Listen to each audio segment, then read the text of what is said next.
I should take advantage of the silence to examine them.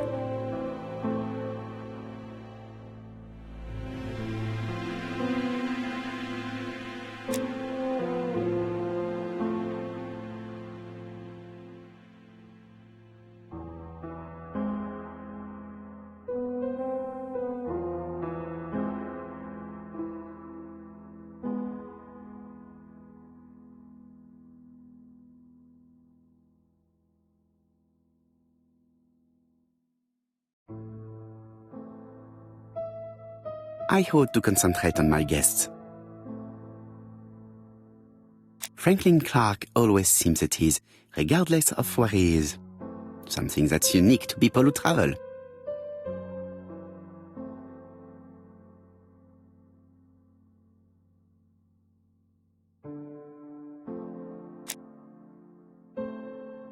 Donald is always on edge.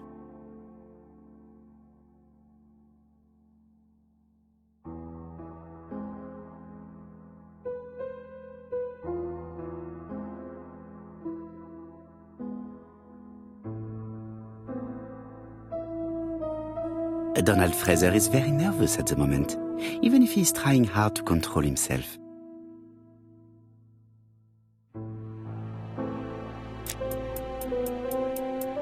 She appears to have taken more care with her appearance than the last time.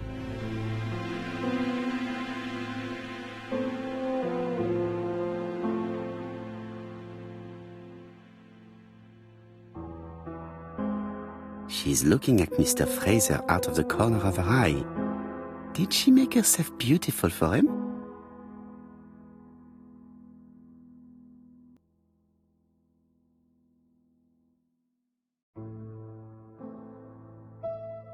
Sometimes I love a brunette, sometimes I love a blonde.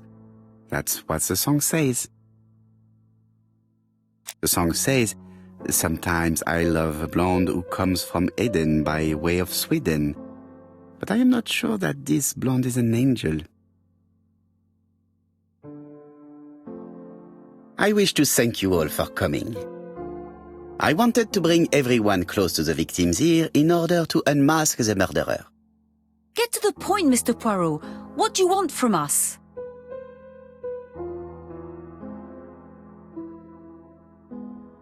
You are an intelligent woman, Mademoiselle Barnard, and I'm sure that you have already understood my intentions. You think that if we put our heads together, we might come up with something new? I am convinced of it. What I ask is that you search your memories.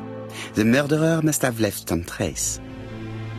Yes, he must have prepared his crimes very carefully. Tout à fait. He did not get to Bexhill at midnight in order to strangle a young girl whose name by chance starts with B.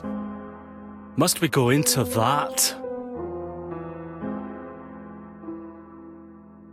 No, of course. Not if it makes you uncomfortable. Come on, Mr. Poirot. I imagine we all feel terribly uncomfortable about these murders. It's true. We've to catch the killer, not be spared the gory details. Mr. Fraser, please get a grip on yourself. Well, I want to help you, but I don't remember anything else. Nothing I haven't already said. And you, Mademoiselle Barnard, did your sister say she was seeing another man?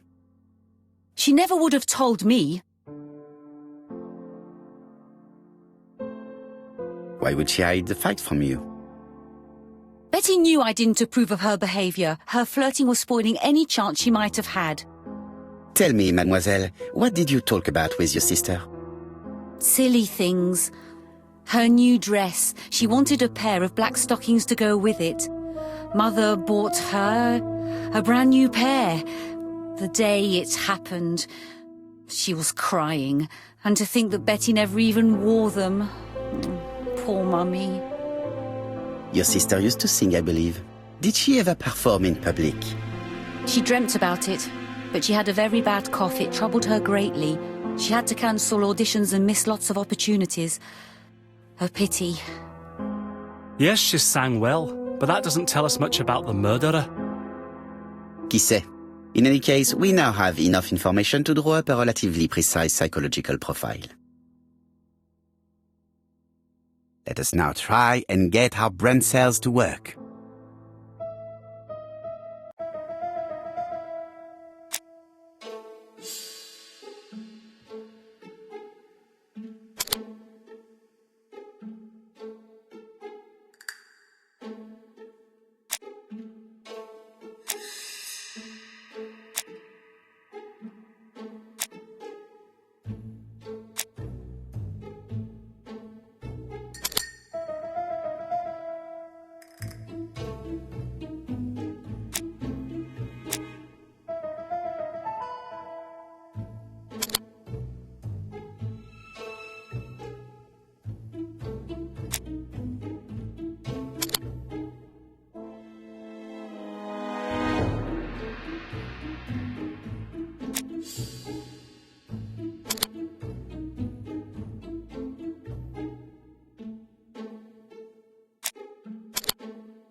So, ladies and gentlemen, we can now surmise without too much risk of error that our adversary is calculative, sure of himself, a seducer, of outstanding intelligence, that he has plenty of self-control, and that he likes railways.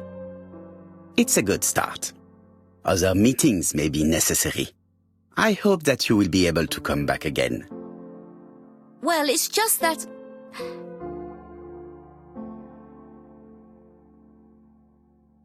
Is something bothering you, Mary? Well, Mr. Poirot, you see, I don't know if I can come to London just like that. It's normal that people helping with this inquiry should be reimbursed. Starting with you, Miss Drower. Please allow me to pay for your train tickets. Oh, sir, I cannot accept. But you must. Mademoiselle, I may not be rich, but my brother left a fortune which will be mine. Mr. Clark, that's very generous of you. Well, someone has to foot the bill. Mr. Poirot, would it be possible for you to come back to Devon? Lady Clark has expressed a wish to see you. We'll adjust her medicine so she'll not be too drowsy.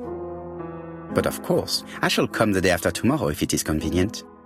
Thank you all for coming. We will meet again soon. The meeting was most fruitful. Really? Hastings, I believe now we have everything we need to find a common point between the victims. Now it is time for us to use our grey matter. Let us now try and get our brain cells to work.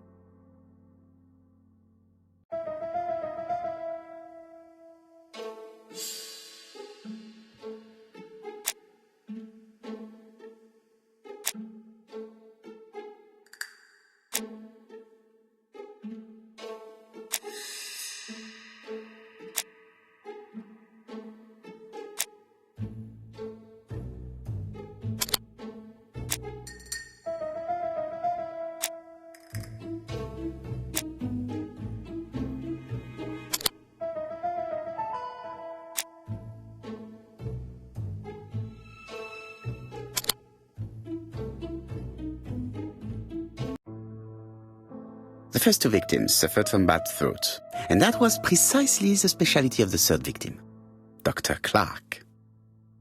We have a lead. It would pay to take a closer look at the medical records of Dr. Clark's patients. We'll do so during our next visit to Justin. I will do it myself, mon ami. You must remain in London just in case ABC sends us another letter. Very well, as you wish. Thank you for coming, Mr. Poirot. Lady Clark is waiting for you in her bedroom on the first floor. Please excuse me, I cannot stay for the interview. I've to take Miss Gray to the station to see our lawyer in Torquay. Are you leaving Cheston for good? Miss Gray very kindly stayed with me to settle my brother's affairs, but naturally she prefers to find a position in London. Ah, très bien. I'll be absent all morning, Mr. Poirot, but the nurse is coming soon. She's to ensure that the dose of medicine doesn't make our patient drowsy. Thank you, Mr. Clark. Have a nice trip, mademoiselle.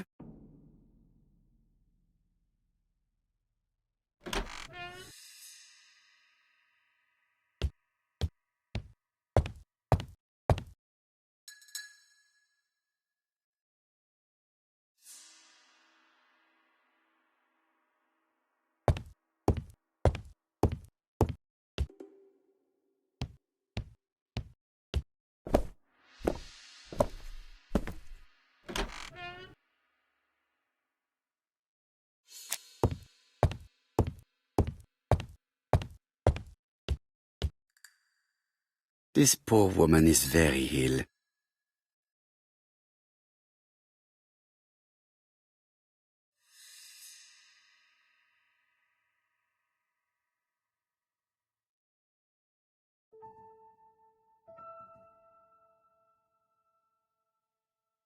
This woman is suffering. She is in no state to have a conversation.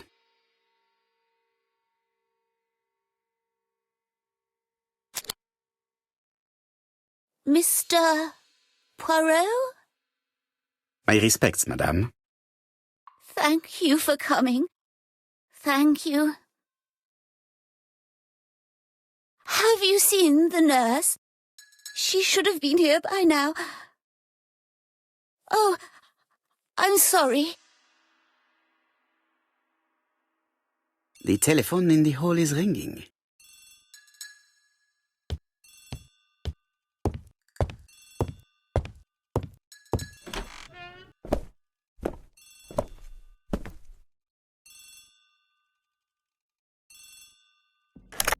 The Clark residence. Detective Hercule Poirot speaking. How do you do, Mr. Poirot? I'm Lady Clark's nurse. I wanted to let you know that I won't be able to come for her injection today. Might Miss Gray be able to do it? She has just left, but I will take care of it. Thank you. That's very kind of you. You'll find the skeleton key to open the medicine cabinet hidden in the lion trophy. You can count on me. Au revoir, mademoiselle. Oh, thank you kindly. Goodbye, Mr. Poirot.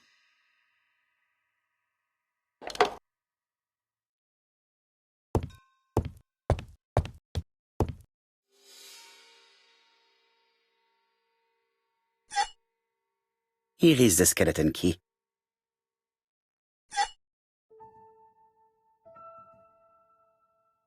April 1925, Aceh Province, Sumatra.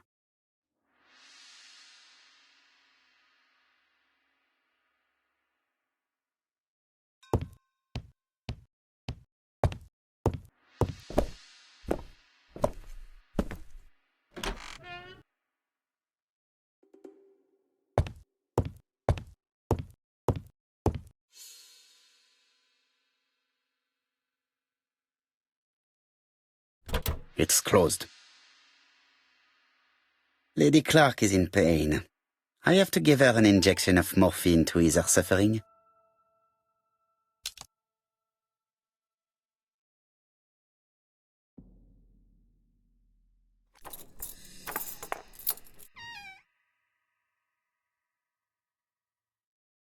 Ah, Mr. Poirot. Oh, I feel better now. Thank you for your help.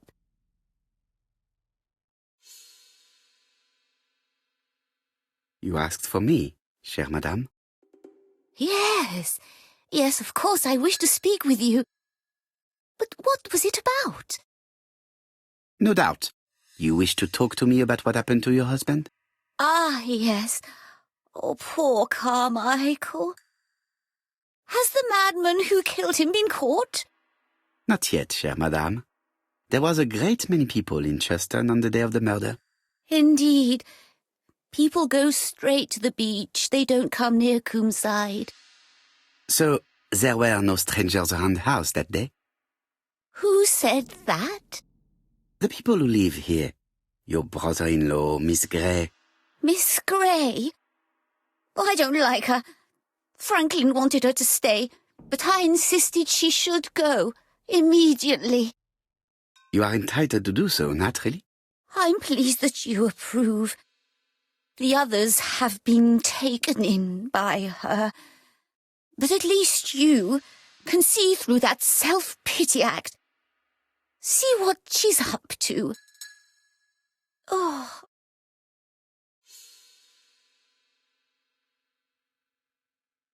She is sleeping. I must find a way to wake her up gently.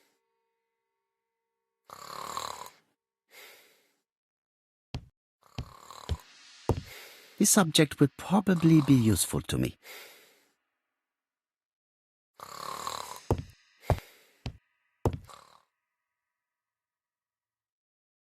This subject would probably be useful to me.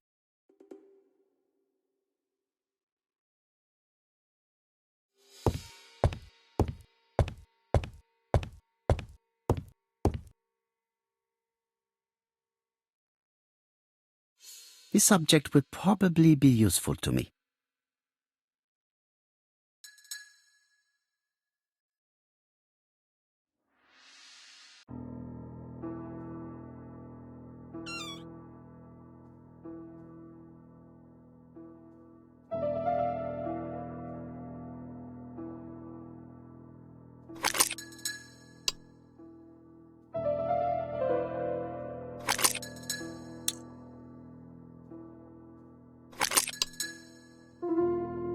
This spring appears to be broken.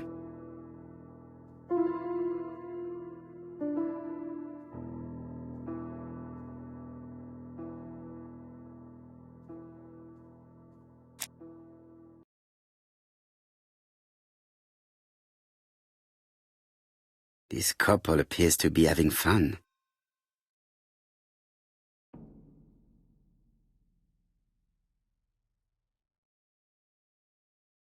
Lady Clark and Sir Carmichael were very happy, but they did not have any children.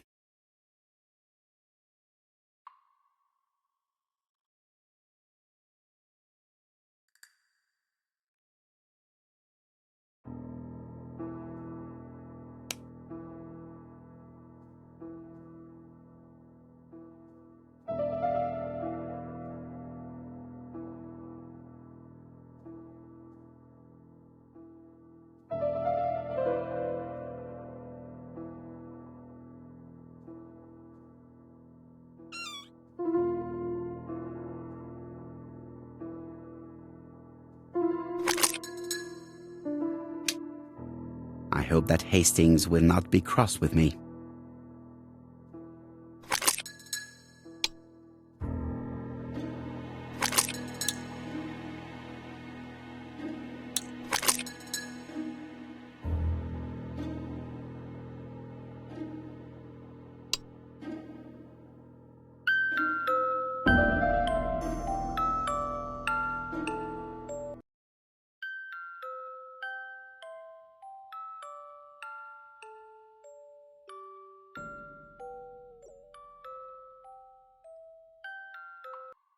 Oh, what are we talking about? Ah, yes, Thora Grey. Oh, Carmichael had great esteem for her, but for me she was nothing but a hypocrite.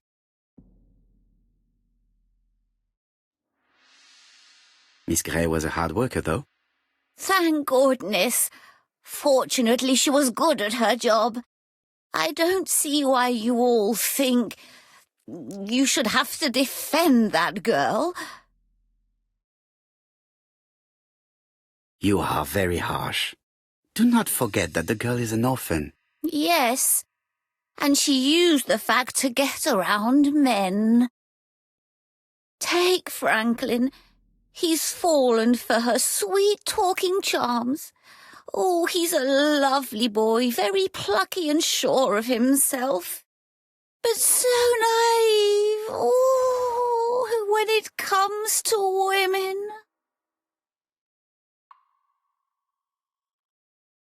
Miss Grey did look after you very well, though. Outwardly. But she's hiding something. I think she tried to poison me. Miss Grey? A poisoner? But everybody appears to like her. It proves she knows what she's doing. She's manipulative and she's a liar. A liar? Let's see, didn't she say that on the day of the crime nobody was around Coomside? That is correct. Well, at 11 o'clock I saw her talking to someone. Really? And what was this man like?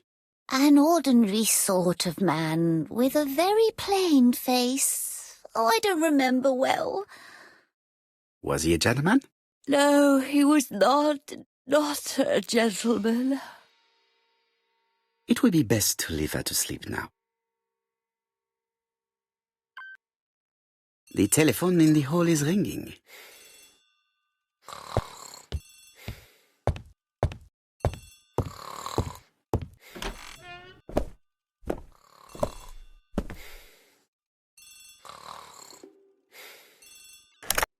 Hello?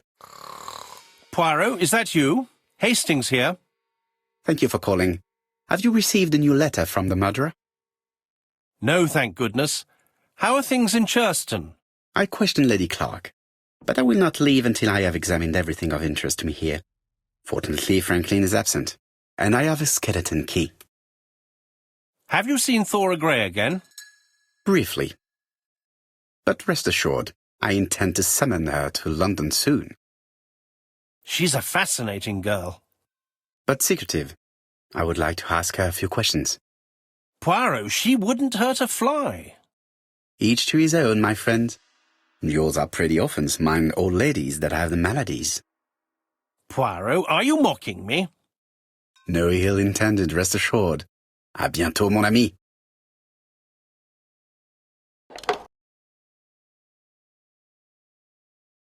How am I going to open this trunk? Let us examine it.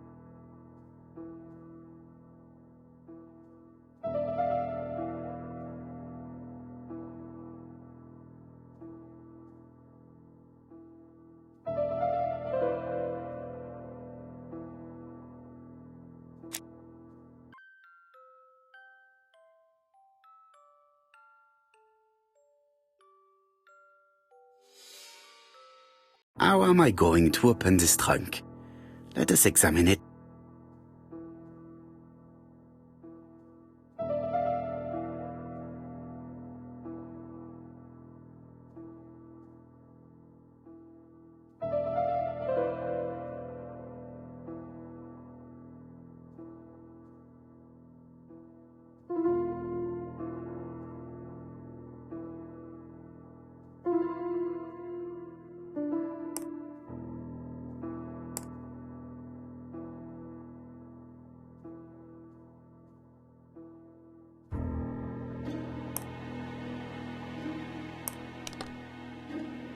Leaving the code on the trunk. What a strange character Franklin is.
So, what is this sound?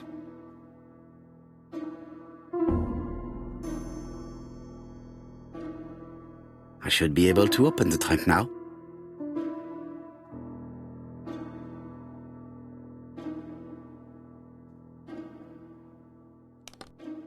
There we are.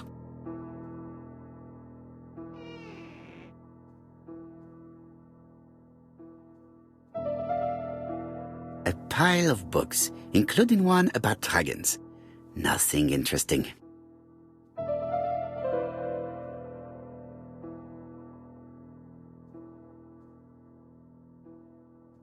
A pile of books, including one about dragons.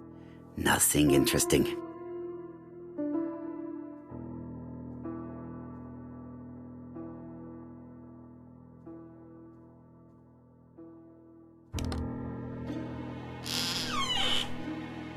Whiskey and other good quality drinks. Mr. Clark really has refined tastes. Whiskey and other good quality drinks. Mr. Clark really has refined tastes.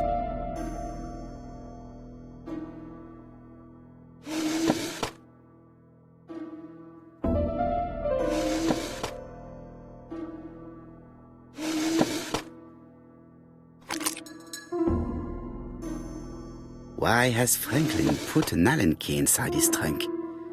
I'll borrow it for a minute.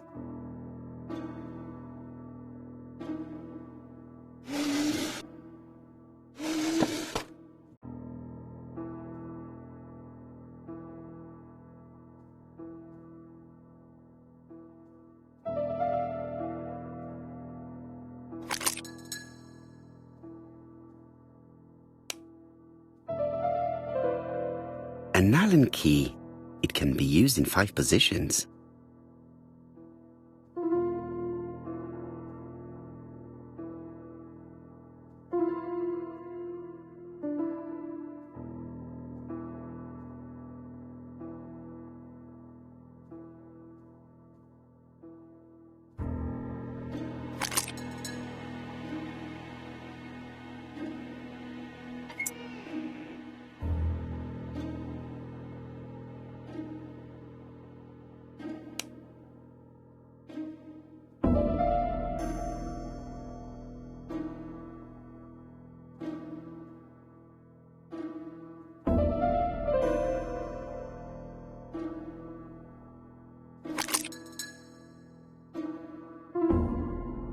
Another screw.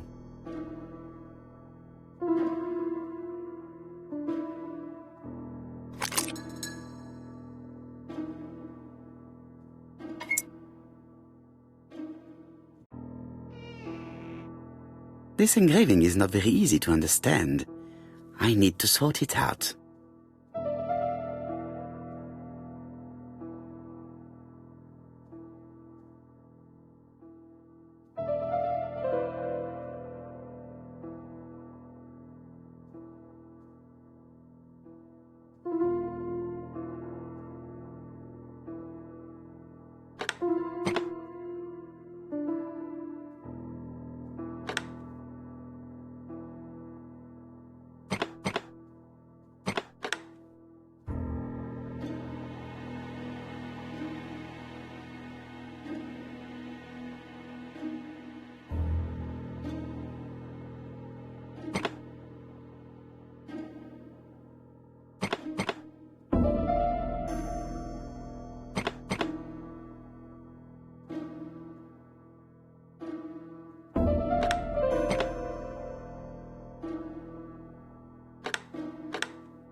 It is blocked.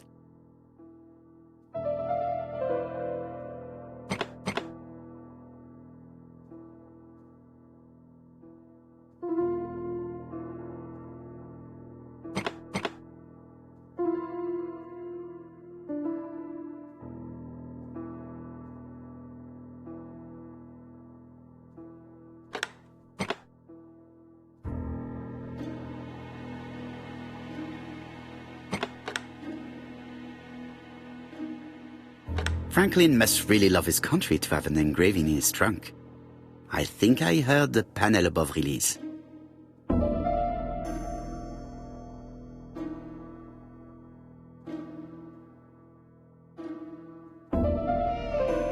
A signet ring? A signet ring with a code written on it. 1587. It may be useful to me.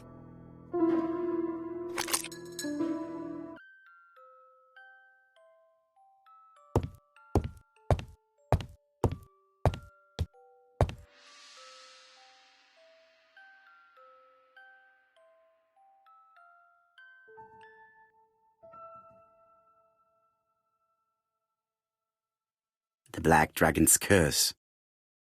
To Franklin, who will never grow up. January 25, 1928. Car Charlotte.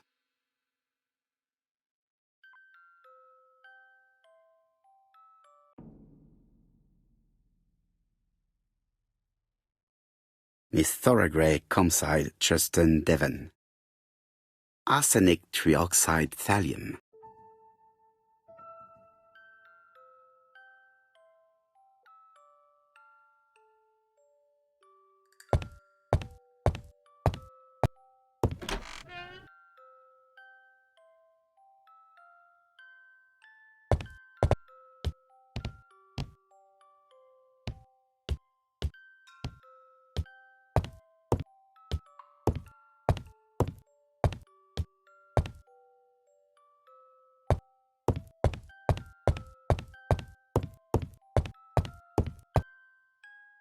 I see some papers that were not there the first time I visited.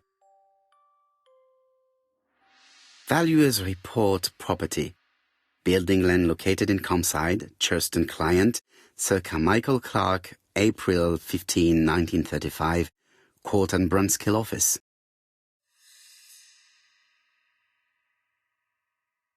Court and Brunskill. The name is familiar. Is that not the name of the firm Donald Fraser works for?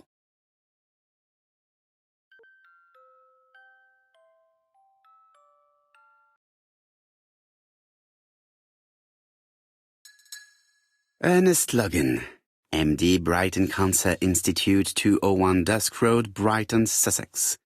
To Lady Clark, your wife is... I estimate that Lady... These daggers are only ceremonial weapons. I do not think that the crime weapon is here.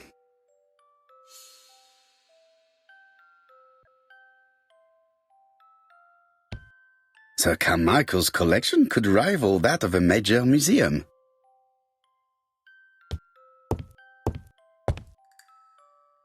The door is locked.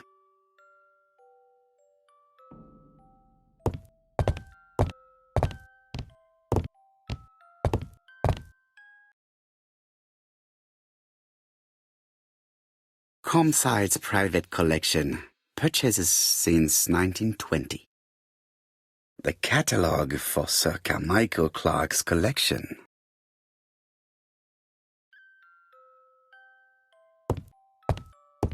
There are some very valuable objects here.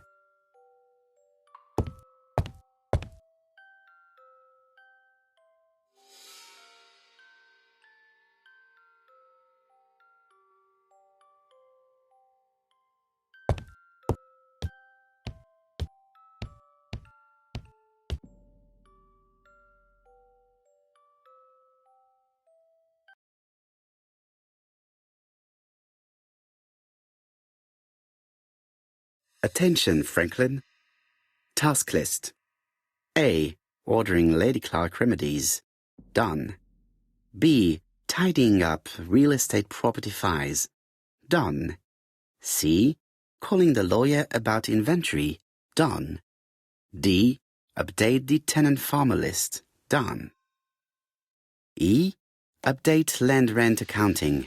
Done. F. Ordering a restock of arsenic. Done. P.S. I have left on the living room table some of my things I don't want to keep. The locket and the dagger. I am sure you know why. Thora.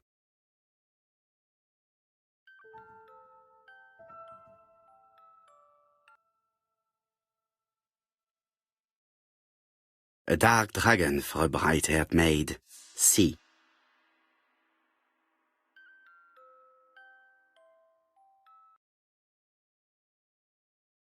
I've already seen similar daggers.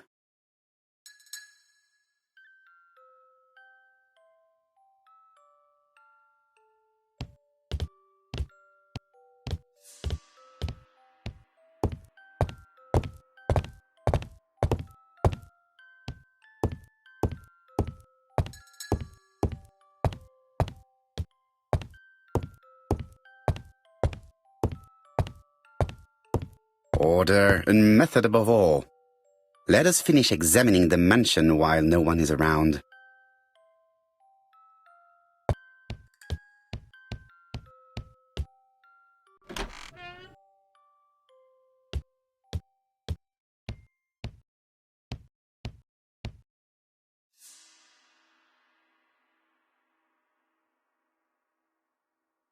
I am not going to leave Comside now. I still have some things to do.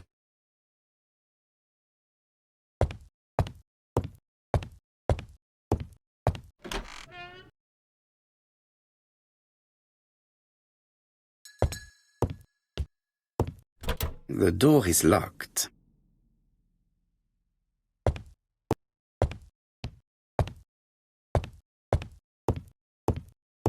There are some very valuable objects here.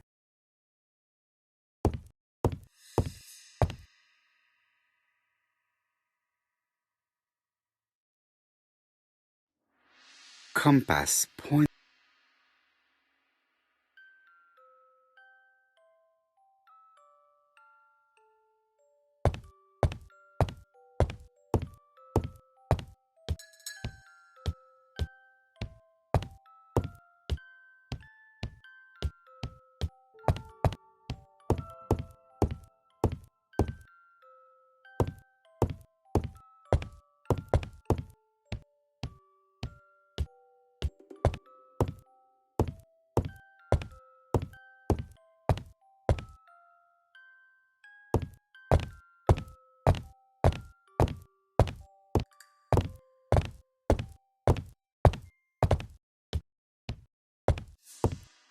Sir Carmichael's collection? Sir Carmichael.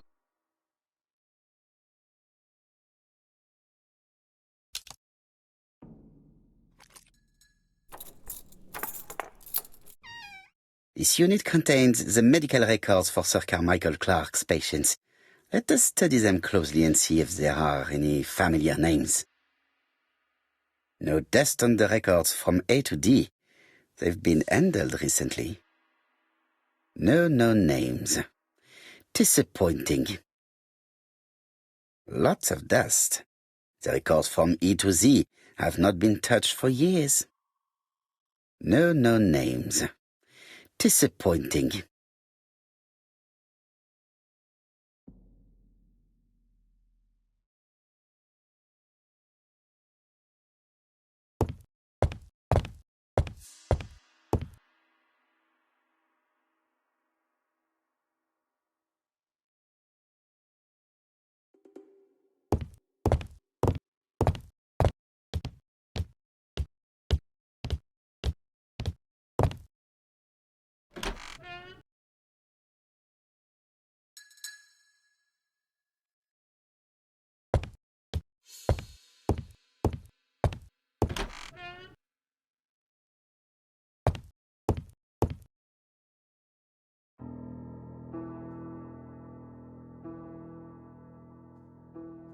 Four Chinese symbols are engraved on this padlock.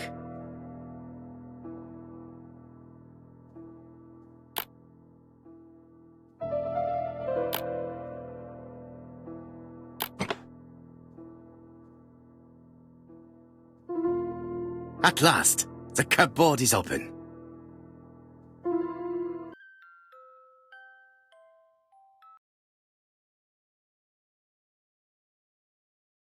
Genteel and wild, English countryside revisited.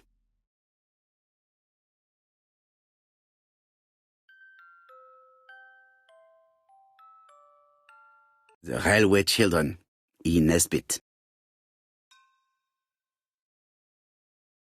For Franklin, Und Effie's Christmas, 1910.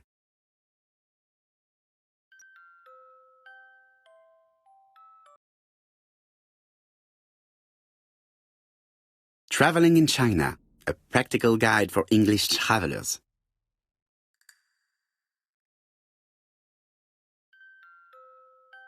Helmet, flask, and rifles. Franklin is very well equipped. Helmet, flask, and rifles. Franklin is very well equipped.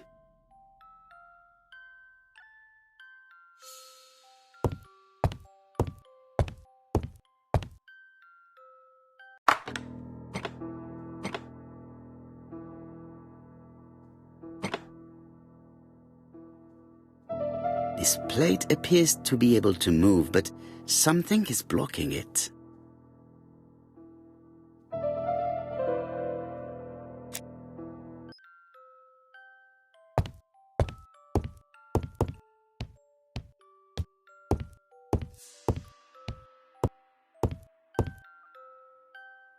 July 1920, Alaska Peninsula.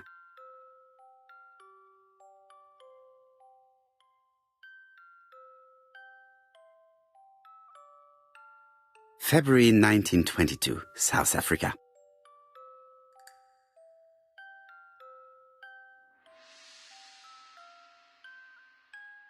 Franklin appears to be very active.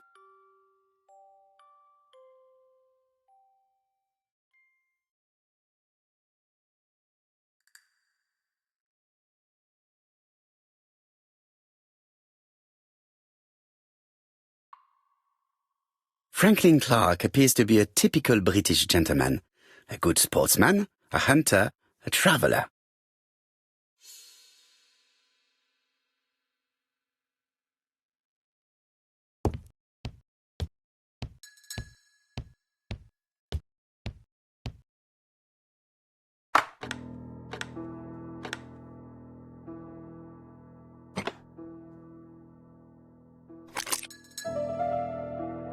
The plates around the picture appear to have unlocked.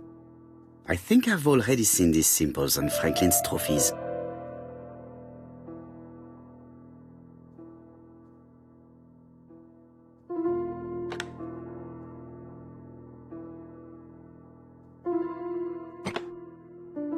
The Lion of Sumatra.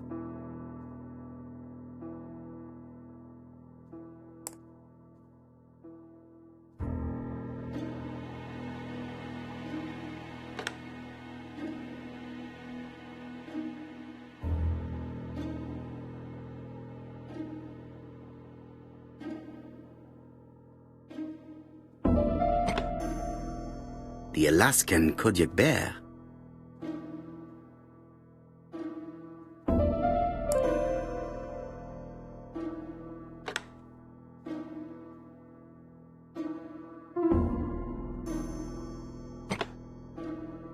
The African kudu. I heard the sound of a mechanism. Strange way of protecting one's safe. Triangulating one's hunting sites on a map.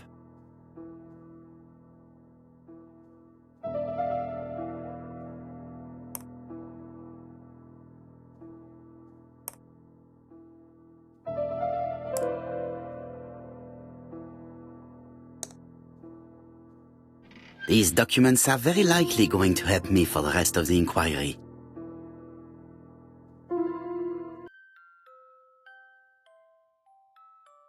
Sir Carmichael Clark, Campsite Churchton, Devon, to Mr. Franklin Clark, Peninsula Hotel, Salisbury Road, Tsim Kowloon, Hong Kong. Campsite, 1935, January the 12th. Dear Franklin, first, I wish you a good start to a successful new year. I have received your letter dated December 10th. Thanks for defending my interest against Wang, this robber. Things could have got pretty bad if you weren't a real cold-blooded guy. I envy you for that. Things go on here much as usual. Charlotte is moderately free from pain. I wish one could say more. You may remember Thora Gray. She is a dear girl and a greater comfort to me that I can tell you. I should not have known what to do through this bad time but for her. She has an exquisite taste and shares my passion for Chinese art. No daughter could be a closer or more sympathetic companion. Life has been difficult, but I am glad to feel that here she has a home and true affection. You wrote me you want to stay in China for 1 more year or even longer. I don't object. The longer you stay, the more opportunities you will have to increase our collection. Nonetheless, you should know that we miss you here, and that Charlotte will be gone by the time you come back. I am, dear Franklin, your truly affectionate brother. Eton College School Year, 1912-1913, Franklin Clark. School report for Franklin Clark. According to his teachers, Franklin was a good student, but lacked discipline. Charlotte Clark, Campsite Churchton, Devon, to Mr. Franklin Clark, Peninsula Hotel, Salisbury Road, Tsim Sha Tsui, Kowloon, Hong Kong, Campsite, 1935, January 1st. I wish you with all my heart a happy year 1935. Writing my greeting cards, I have affectionate thoughts for you. Always smiling as a child, sailing to distant countries and bringing back to us trunks full of wonder. At home, everything annoys me, starting with this young Thora Sir Carmichael is so fond of. I have nobody to share my feelings with, so I write to you. How can I tell you what happens to me? The simplest way the better.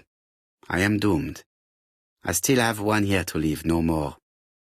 How do I know? I opened the secret drawer of Carmichael and read a letter not addressed to me. In this letter, Dr. Logan tells my husband in the most direct way the truth he conceals from me. Sir, I know, but my husband doesn't know I know. Please don't tell him.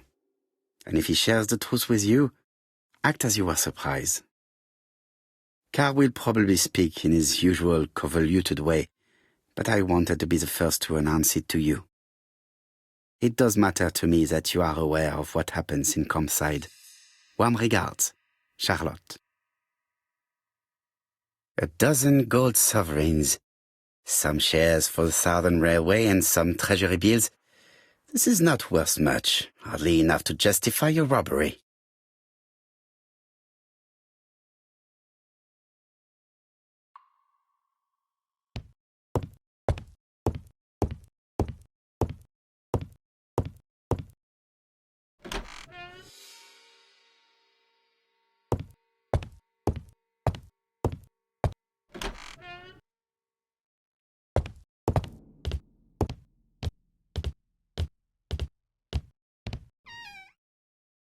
Where is the horrible smell of carrion coming from?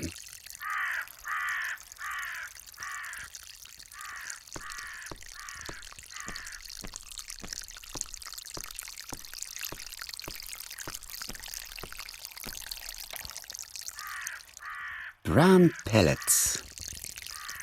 Revolting. Tut-tut. The gardener does not follow the alignment. There, that's better. It is symmetrical. There, that's better. There, that's...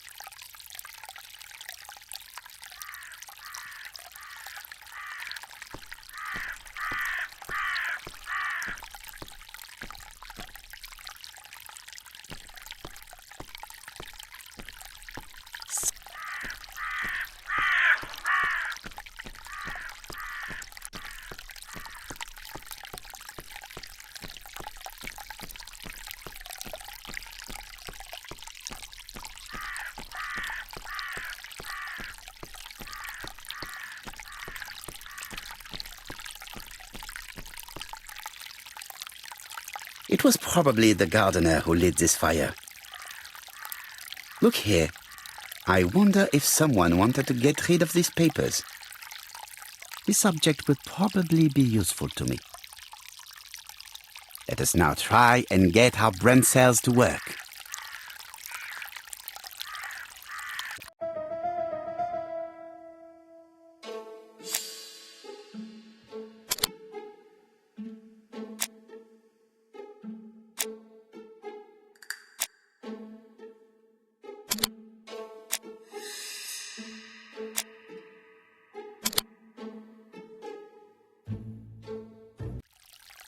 Everything that Thorgray has left behind comes from Sir Carmichael's collection.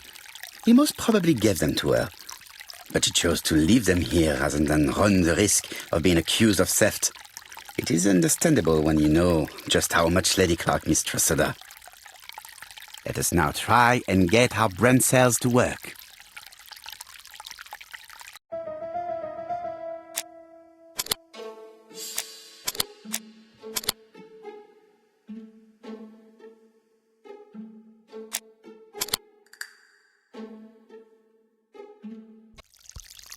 Thorgray had no reason to kill someone who only had few months left to live. The poison she ordered was for rats. The gardener must have made good use of it, considering the stinking remains on the path, not far from the property. I've finished here.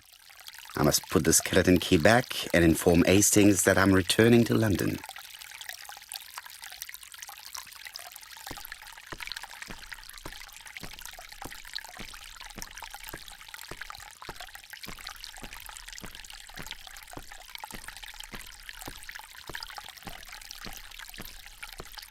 This fountain makes a very relaxing sound.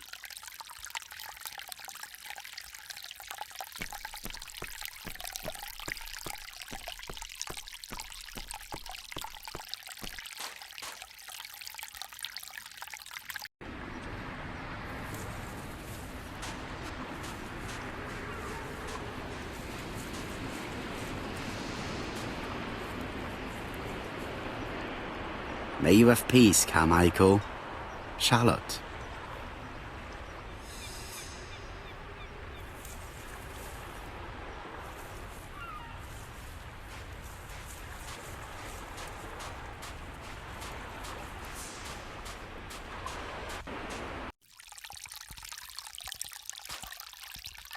Clark's greenhouse. It must hold some rare plants.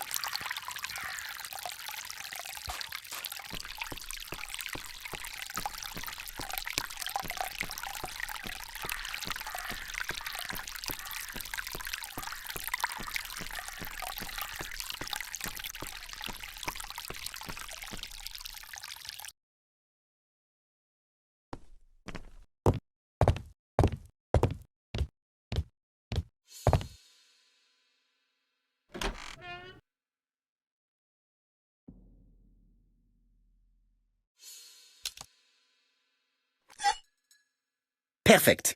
Nothing else is keeping me here.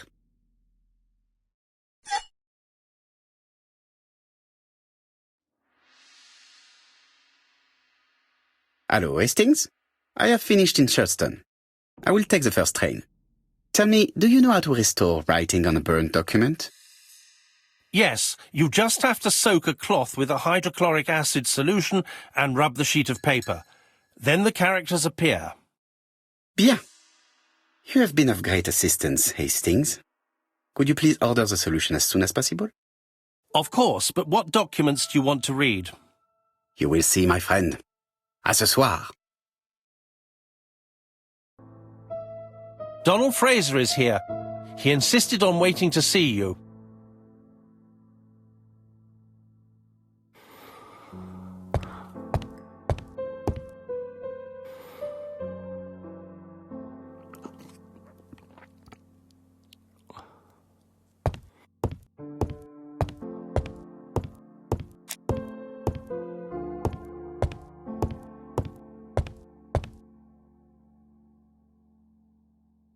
This man is tired.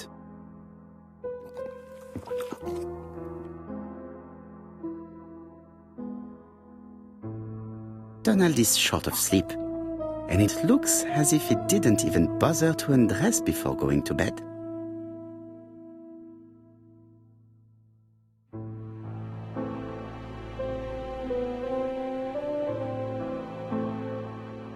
Mr. Poirot, I don't know why I'm here.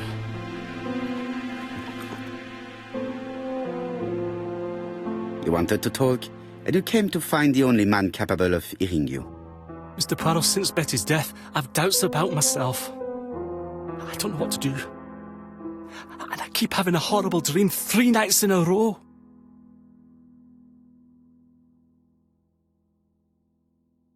Have a drink, and tell me about this dream.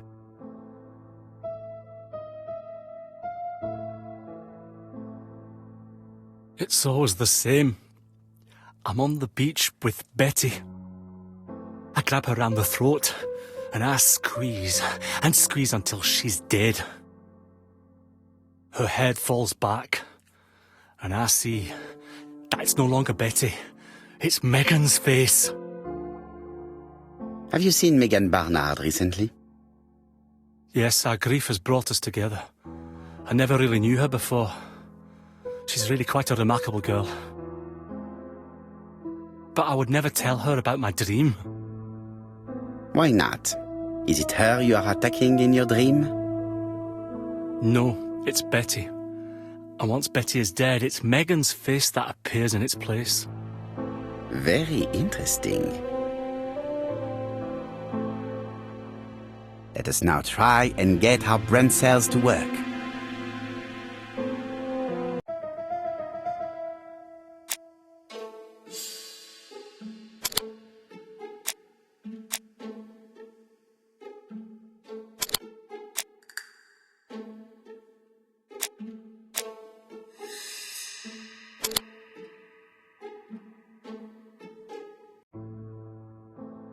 Mr. Fraser, I think that the real meaning of this dream is that you are in love with Megan Barnard.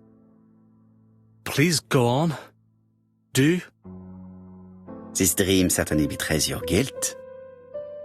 Oh. But what do you feel guilty about? Having killed your fiancé? Possible. Or forgetting her very quickly for her sister? Certainly. And this forgetting is perceived as a second death. So you don't really think I was the one who killed Betty? I do not exclude this theory. I am simply saying that I do not need to know that fact to explain your dream and your guilt. Thank you for being frank, Mr. Poirot. You've helped me a great deal. I'm going back to Bexhill. I'll not take any more of your time up. It is late, Mr. Fraser, and you are tired. I'll sleep on the train. I like trains. It's easy to sleep rocked by the sound of the wheels. Poor boy, he seems completely lost. Well, women seem to like him. I think Megan will take care of him. Oh, I remember. Did you order the product I needed? Yes, we'll be receiving it tomorrow. Bien, it is late, and I asked Miss Gray to come tomorrow morning. I have a few questions I wish to ask her. Mademoiselle, I asked you here in order to answer a very important question.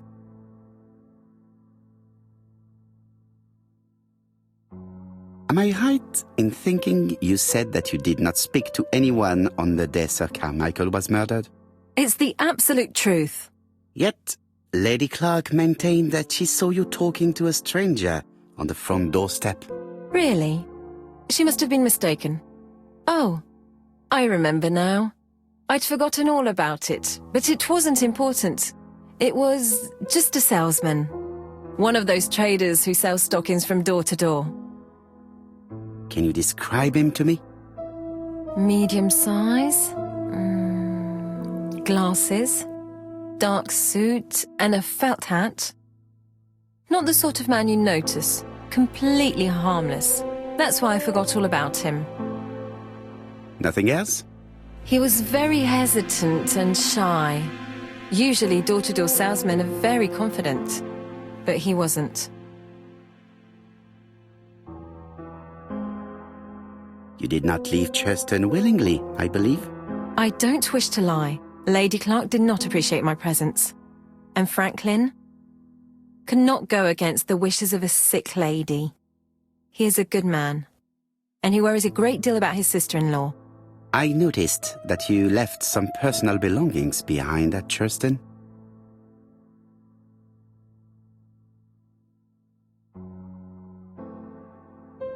It was too risky for you to keep these objects, am I correct? Risky? What was the risk?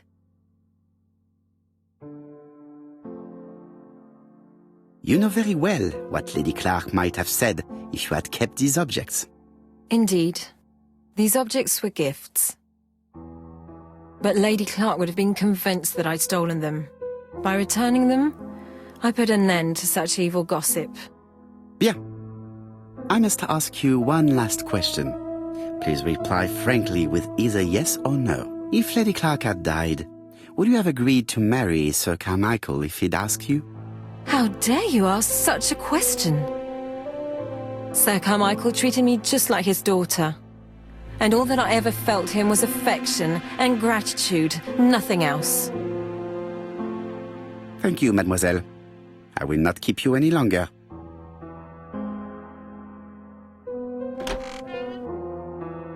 I met Thora Grey on the stairs. Her cheeks were ablaze, and she appeared to be deeply hurt.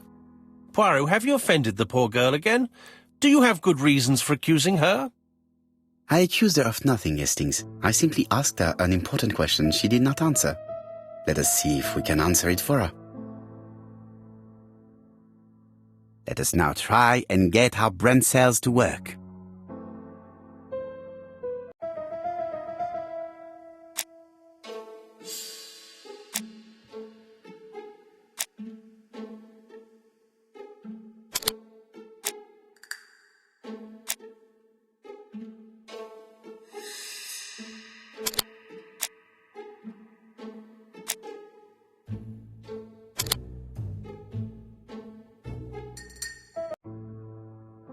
You must know how to read between the lines, Hastings. When Sir Carmichael refers to paternal affection, he is lying to himself. Read this engraving on the brooch. A dark dragon for an angel with glossy hair. These are the words of a lover, not a father. Lady Clark was not wrong. What if Sir Carmichael had fallen in love with his secretary? That doesn't mean that she forced him to do so. True, there are extenuating circumstances. She is a penniless orphan. But she is calculating. Just look how she avoided it when asked if she would have married Clark. I see. You think she seduced Sir Carmichael for her own gain, and that now she is doing the same with his brother. Poirot, your world is a very dark place.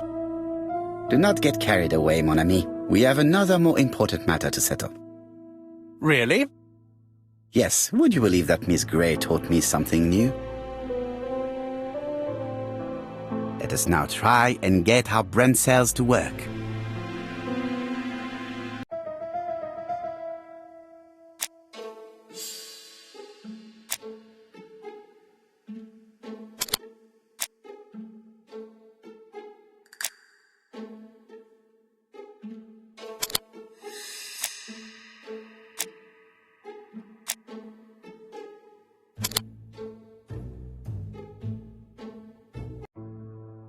It's perfectly clear, Hastings, perfectly clear. Indeed, a stocking seller visited Andover, Bexhill and Churston on the day of each murder. We have our suspect. This should be of interest to Job.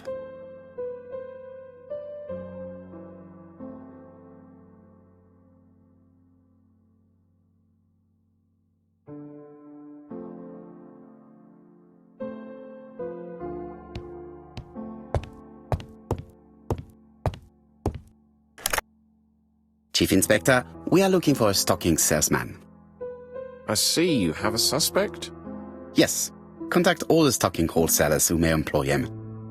Your suspect is a salesman? No, he does not take orders. He sells door to door.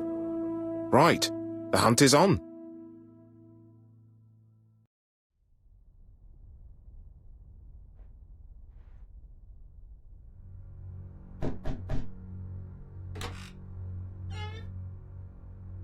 Are you leaving, Mr. Cust? Yes, I'm going to Cheltenham. You shouldn't travel today. You don't look very well. I have to. I have engagements. I must respect them. Can you get the post, Hastings? And why don't you go and get it yourself? Très bien. What's going on? I've never known Hastings to be so disagreeable.